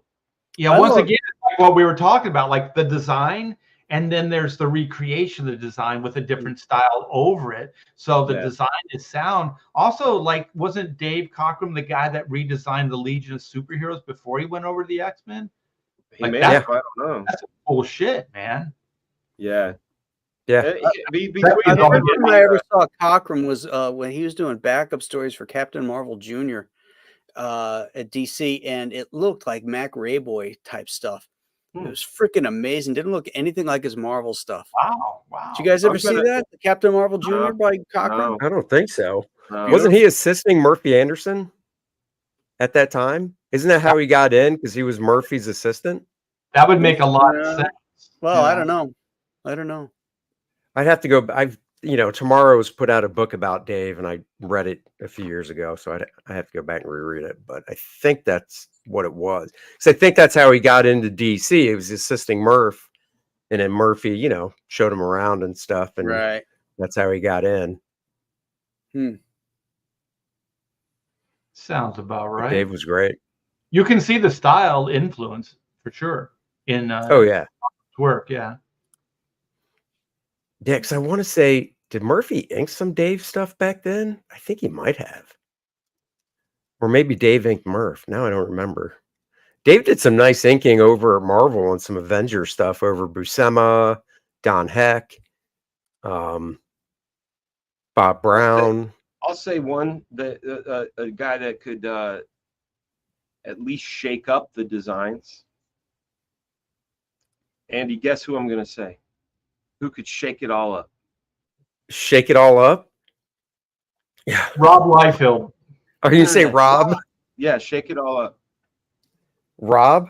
Yes. Rob, yes. Yeah. Yeah. I think, well, no, but I think Rob would. I think he has a big, gigantic love for the characters, and he just has a great commercial sense. He just has it. I think he could take the main characters, let's say the Trinity at DC, and change them, but still keep them classic. You know what I mean? Yeah. Yes. And then he just little things. Because Youngblood was supposed to be Teen Titans. You know what I'm saying? Like, and when you go, oh my God, when that hits you, you go, fuck, that would have been the coolest Teen Titans, And that's when you realize that Shaft, the design for Shaft is way cooler than Speedy or Green Arrow. That's ever right. were. That's right. Yeah. So, but I'd give him that love. What do you got here, Graham? This is Dave Cockrum doing Captain Marvel Jr. Let's take a look. Whoa. This is way before Marvel stuff, huh? Well, it's before Legion, I think, isn't it? Wow. I think it's like 1974. Yeah. I've worked with Elliot Maggin and had no idea he went this far back. That is cool. Oh, yeah. He goes back to the early 70s. Good guy. Yeah, here's another one. He's a Superman guy. Yeah. Oh, yeah. This is great stuff. Yeah, this is great. This is God, I would love to have seen him draw actual Captain Marvel. Yeah. Oh, look at the casual karate chop, that last panel. It's an afterthought. I'll just take this guy down as he's I'm gonna like, look the other way while I whack this guy. yeah. That's such a Dave Cockrum face, though. Like, that is so Dave on that guy in that last panel. Who's inking this stuff? Is it He Dave is. inking himself? He is. I think he Well, did. I prefer this over his X-Men work.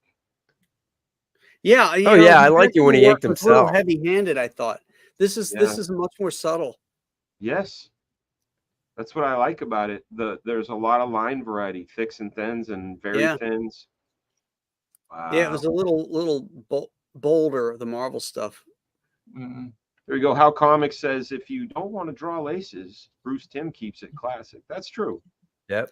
That's true. I think Bruce Timm could redesign some DC stuff. He's a hard guy to translate, though. You know what I mean? Like, if he designed it's like there were guys that did designs that were successful, and then there were guys who did designs that were not. You know, so Mignola did designs for stuff, and they went over very well. Kevin Nolan, as you know, did stuff for Batman animated. Those went over very well. Michael Golden did a bunch of designs that did not. And he's my favorite, but they were too busy, and you would have to be a psychopath to be able to stay on model for an issue. You know. Hey Dan, what if we got Jeff Matsuda in there and redesigned? Like, that would be. Yes, dude. I loved Jeff Batman stuff, the animated stuff he designed. Yes, that stuff was Jeff's awesome. Fantastic. Yeah. That guy's way outside the box, but it always works. Like, it always feels organic and it always works. Jeff has been great since day one. When the day he came to the studio, everybody was trying to emulate pieces of him, including myself. Guys, we've been going for 2 hours and 8 minutes. We got 580 people watching. I'm gonna close us down. It's been a wonderful episode of Chill Stream on the Brofessionals, where I've been your host. We can go around the horn talking about our books or whatever you want to talk about. Andy Smith, tell us what you got. Oh, like it says below my name, Cordrat the Awakening. Go back it now. Almost at 50K mark for the first stretch goal. And go check it out. I'm going to go with, there's the link right there, and it's probably in the description below. It is. Dan. So there you go. I did it. So go back it. If you like high adventure fantasy barbarian stuff, you will dig Cordrat. And listen, we've been talking art this whole time. Not Artie Bear. We always talk Artie Bear. But we've been just talking about art and just technique and stuff.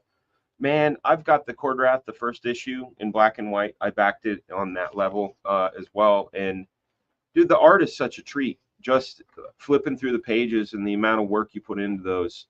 I highly recommend you guys, even if you're not a fan of fantasy, but you like really great art, go buy this book. Oh yeah. Well, thank you.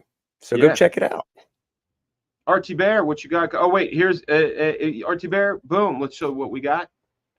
There it is. Are you sharing that, baby? Yeah, I got it. Yeah. Let me play the video. I just got this from Shan. Thank you for putting this together. Artie Bear's Oodles of Doodles and Other Stuff 2 is a 60-page, 9x12 hardbound book that will be printed on thick glossy stock paper and is a compilation of artwork from award-winning artist Artie Bear. This book is filled with images that come from Art's Marvel, DC, Image, and Comicsgate work. That includes convention doodles, commissions, creator-owned IPs, and pop culture subjects that Art has brought to life with his masterful draftsmanship. Artie Bear's signature style is both lyrical and meticulously realized. The mastery of craft, seen in his work, owes itself to his 40 years in the comic industry, as well as viewing life through his own love of the art form itself. Fans of art prints have the opportunity to back one or both of the mini print tiers. Both are stunning collections of work that you can back individually or together as a bundle. Artie Bear's Oodles of Doodles and Other Stuff 2. Back it now on Indiegogo. Yeah, you guys, this book also comes signed and numbered. So every book will be signed and numbered. And it's a beautiful hardcover book, you guys. It will print up gorgeous. This is the second printing. So the first print run completely sold out. So you guys demanded it. I brought it back. And this will be with a twist, though. So this version will have new interior pages, such as these two right here. We got some pop culture stuff there. We got some Comicsgate characters in there. There's a Mike Mignola Gigantor that I did inks and wash over. I was very happy with the way that thing came out. Beautiful. Some early Marvel stuff from my cable run, and some of my animation design work that I put together for different shows. And then, of course, Billy Tucci's She. We have some cool prints that you can back. So we have Del Keone's Pit. We have the set. Oh, well, we have the 11x17 Juju, which is a commemorative print for the 30th anniversary, which will be this October, will be 30 years for Black and White. Incredible. And so then we have, thank you. We got set A. We got set B that comes with the book, signed and numbered. And also we have a head sketch tier. This is the new designs, the 30th anniversary. So this is for the new series. The new series will have these new black and white power suit designs. So this is the first I've really drawn of these characters. So I'll draw those on the flyleaf. If you'd like, I can do black separate, white separate, or I can do them both together. And then, of course, we have some commissions here, completely sold out of the commissions. So that will not be happening. So maybe I'll bring some of those. Maybe I'll bring some of those back. You guys have asked about them, especially the 11x17 tier. But other than that, I want to thank you guys so much for supporting this campaign, backing this campaign. We're entering into our 4th week on this campaign, and come by if you like what you see, give it a backing. And this book is pretty much done. The files are ready to go. I'm going to add some new pages to it, but this book, as soon as the campaign is over, it's going out. It's a 60-day campaign. So as soon as it's done, the book is going to the printer, and this should be, I mean, things happen, come out and start shipping before Christmas. So if you're looking for a Christmas present for a loved one that's a comic book fan, then this is the book for you. So thank you, Dan. Thank you guys for indulging me in this pitch. Of course. And Graham, this image I'm seeing back there, it's my first time seeing it. I'm seeing it this big, but it's powerful. Talk to me. Talk to me. Well, Joe Frankenstein Part 3, the Eye of Ra.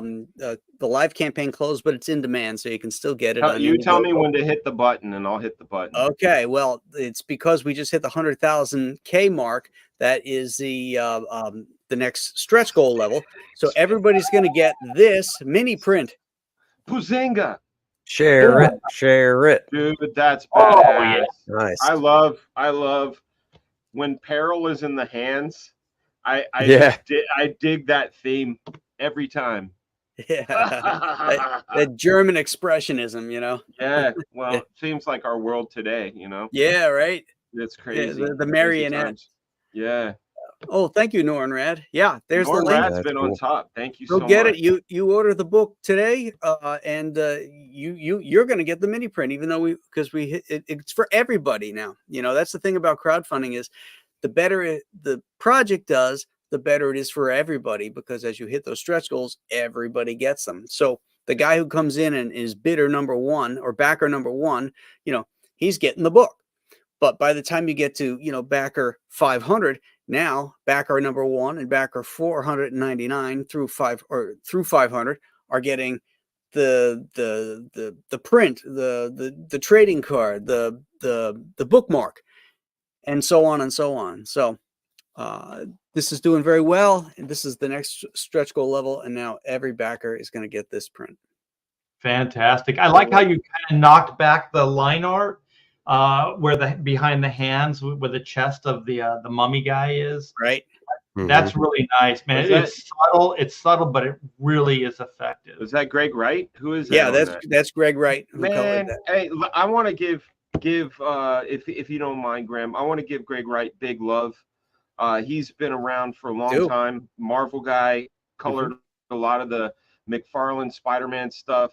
Colored me on Spectacular Spider-Man. He's been around a long time and an incredible artist on his own. So big respect. Good guy. Good guy. Flowers today. Yeah. Flowers today, Greg. You're awesome. Yep. Greg has colored all my Joe books. He did Alien Alamo. He did Ghost of Metacumba Key. He did the 12-issue Bane Conquest series. So he did a Spectacular Spider-Man book that I had illustrated. You did a Spidey? I've done a bunch of Spideys, yeah. Oh, Graham, you got to send me those. Spider-Man's my favorite character. I got to see. I got to see how you handle him. Oh, I also did the Batman Spider-Man DC book. Yeah. What the heck? Figures. I need to get them. I'm writing that down.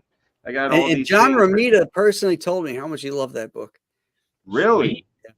That much? How did that feel? Oh my God! Quick story here because I don't want to hold us up. No, this is not holding us up. I want to hear this. This is everybody wants to hear this. I was at San Diego Comic-Con and I was at the DC booth and I was signing stuff. We had a pretty big line, and Chuck Dixon came up to me and he said, "Hey, John Romita just came back. I think he did a panel or something, and he's sitting down at his table." And I said, "Oh, okay." And so, I got up and I went over, and there was a line there already. So I waited in line. And when I finally got up to him, I put my hand out. I said, "Mr. Romita, I have to tell you, my name's Graham Nolan. I'm a huge fan. You've been a huge influence on my career." And he looks at me and he goes, "Graham Nolan, the artist?" I said, "Yeah."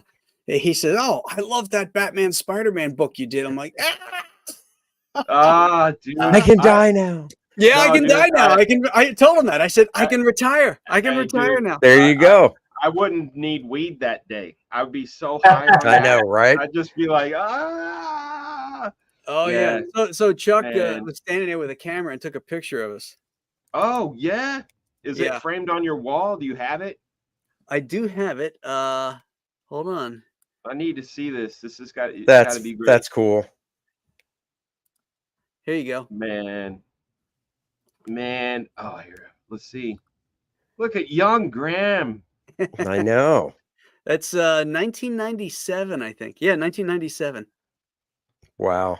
That's incredible. I never got to meet him, man. What's that background? It looks all high tech. Yeah. Looks like Star Trek or something. What is that? I think it was part of a booth. Okay. It could be a Marvel booth that was back there. I'm not quite sure. I wasn't looking at anything other than JR. I like that you guys look like you're dressed like twins. Like you got the same. I know.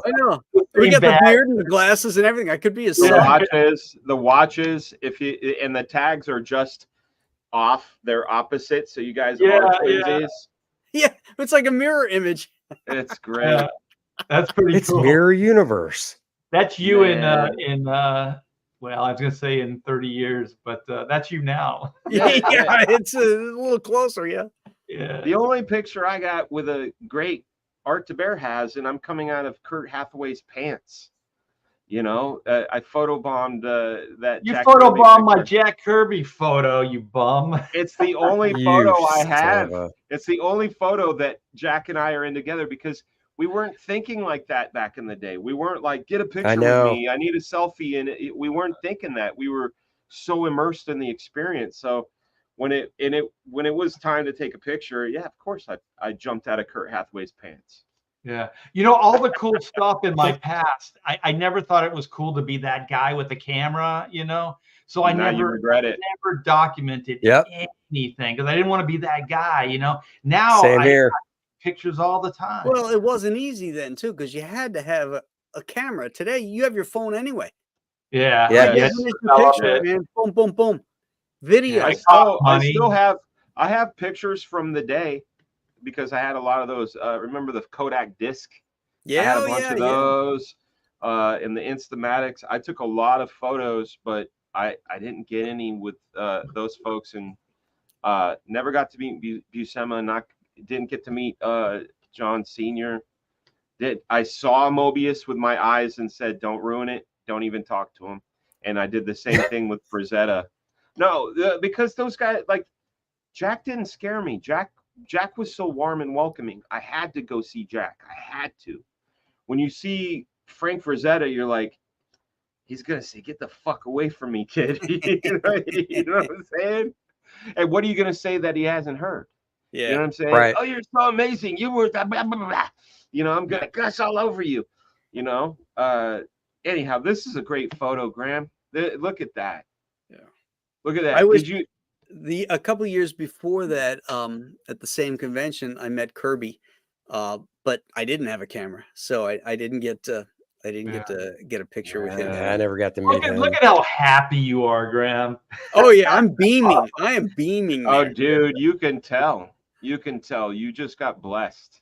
You know what was cool? There's things that happen in life and they just seem so random. And then you reflect back and you think like it was almost like divine, like somebody gave this information to you just to help you out in the future. And I did. I was very, very fortunate to go out to dinner with Ramita Sr. and his wife. And I remember him telling me, you know, because we were talking about his son, you know, Junior, and he was saying that he never asked me anything. He never asked me like, how do you draw this or how do you do that? And he said it seemed like he always wanted to be independent of what this thing was. So he always kind of worked on his own. And so Smash Cut, I have a daughter. She's interested in art. She's got her degree. She paints and she does all this stuff. And I remember like she right there, right in the next room. I had plenty of room in the studio. I had drawing boards and stuff like that. She never went in and worked with me. And she very, very rarely asked for any advice. And I'm then right there with you, Harrison. I'm in the same spot right now with Harrison. And when she would ask, like stupid dad, I would over explain, right? So then I just see it glaze over and then, you know, like it would go nowhere. So then what I started doing is like, if she would ask or something like that, I would just find an anatomy book or I would find an exercise or something that would illustrate what it was. Mm-hmm. And then I would put Post-its in it. And so when she was off at school, I just sat it on her bed.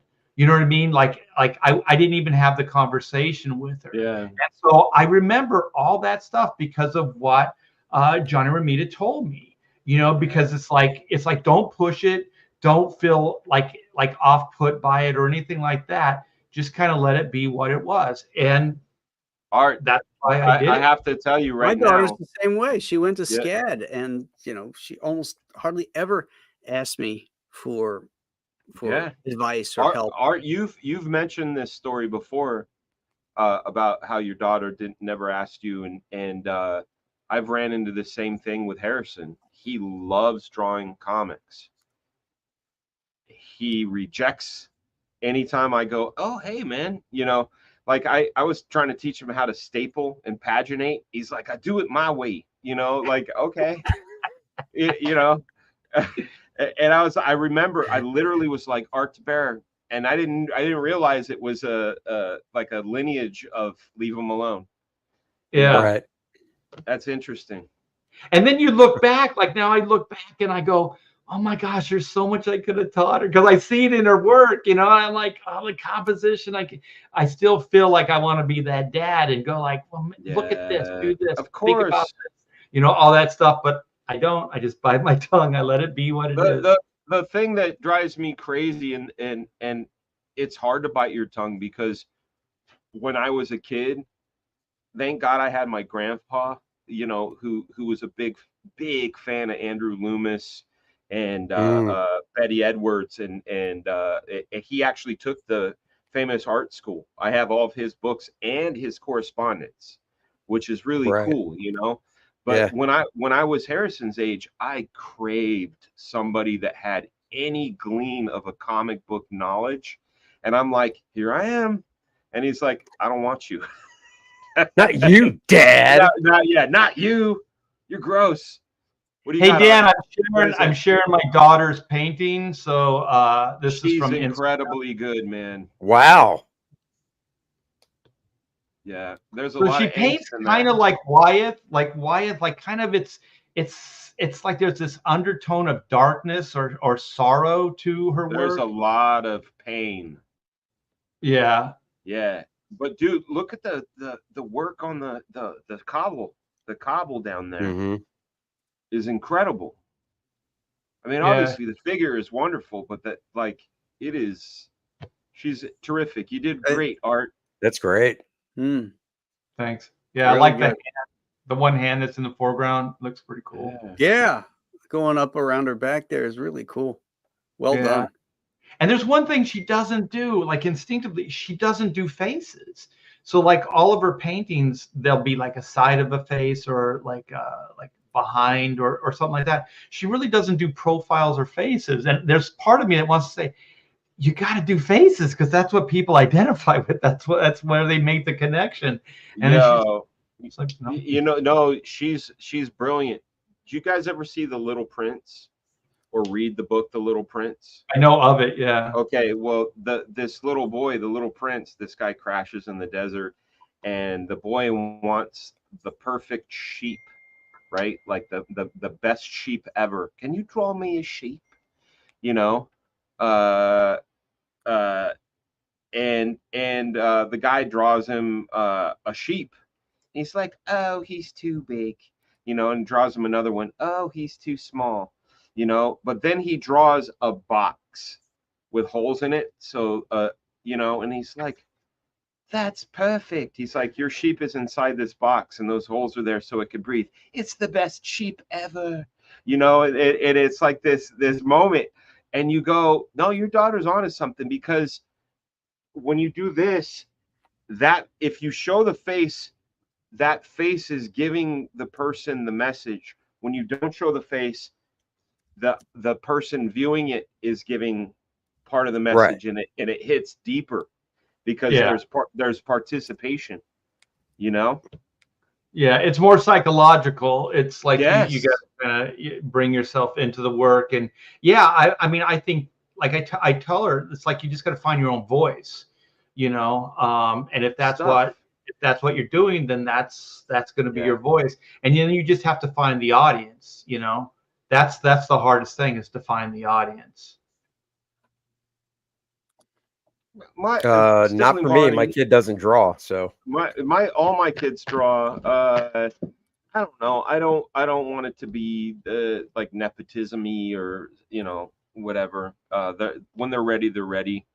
My kids draw just the way they want to draw and do their thing. We've been going now for 2.5 hours. We still have 580 people watching. Man, this has been a fantastic episode of The Brofessionals. Unfortunately, we have to wrap it up. I'm working on your book, Black Flag. I didn't get to talk to you about that. I have a campaign. It is also in the description. It's called Black Flag. Read the updates. Some people have some questions. Get your oodles and doodles. Get your Joe Frankenstein 3. And, of course, get your Cordrath right there. Yes. My man. Thank you, everybody. I think next week Billy Tucci is going to be taking over. I'm not sure what his thing's going to be, but you've been watching and hanging out with us, bros. And I see you, Graham. We will be closing this out. I have a question for the people in the chat. Are you guys good with going out with some bacon? Because I am. I think it's bacon time. Let's get